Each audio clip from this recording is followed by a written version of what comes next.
السلام علیکم ورحمۃ اللہ وبرکاتہ. کیسے گائز آپ سب؟ امید کرتی ہوں کہ سب بخیر و عافیت سے ہوں گے.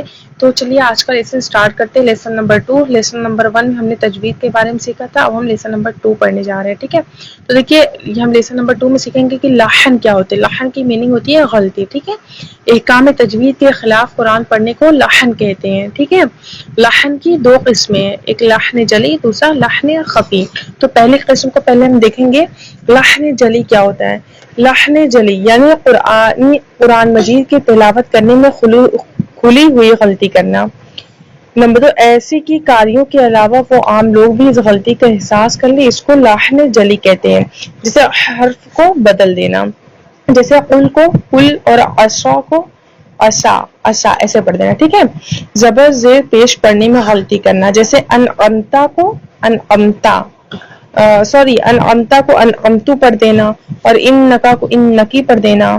پھر دوسری مثال دیکھیے، کسی زبر زیر یا پیش والے حرف کو جزم کر دینا، جیسے رحماء کو رحماء پڑھ دینا. ٹھیک ہے، پھر اس کے بعد تیسری غلطی ہے کہ کسی ساکن والے حرف کو متحرک پڑھنا، جیسے نفعن ایسے ہے، تو ہم اس کو کیا پڑھ دیے نفعن. ٹھیک ہے، تو اور پھر اس کے بعد نیکسٹ ہے کہ کسی حرف کو بڑھا دینا، جیسے کانا ہے اس کو کانا ایسے پڑھ دینا.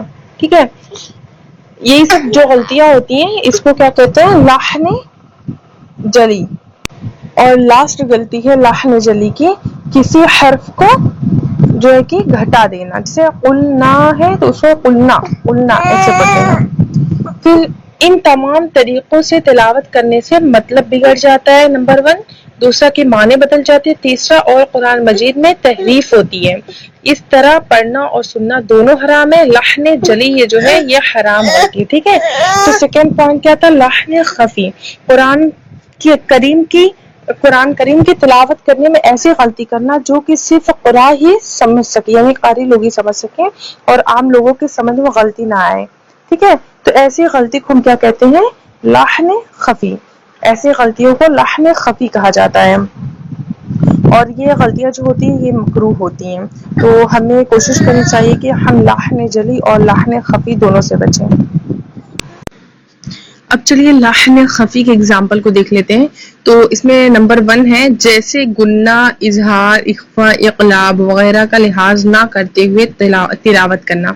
جب آپ لوگ پڑھیں گے نا تو آپ لوگ کو سمجھ میں آئے گا کہ گنہ، اظہار اور مطلب اخفاء، اقلاب یہ سب کیا ہوتا ہے. ٹھیک ہے، پھر دوسرا ہے کہ لام یا را کو جہاں پر پڑھنا ہے وہاں باریک پڑھنا. ٹھیک ہے، اور تیسرا پوائنٹ ہے جزم والے پر قلقلہ کر دینا. مطلب دیکھیے کسی ہر حرف پہ قلقلہ نہیں ہوتا ہے، صرف 5 حرف ایسے جن پر قلقلہ ہوتا ہے جب جزم ہوتا ہے ان پر تب. تو پھر اس کے بعد چوتھا ہے جہاں باریک پڑھنا ہے وہاں موٹا پڑھنا. یہ لحن خفی والی غلطیاں ہیں ساری، یہ سب لحن خفی کہلاتی ہیں، اور لحن خفی جو ہے یہ مکروہ غلطیاں ہوتی ہیں. ٹھیک ہے، امید کرتی ہوں کہ آپ لوگ کو سمجھ میں آ گیا ہوگا. تو اب ملیں گے نیکسٹ ویڈیو میں، تب تک کے لیے اللہ حافظ.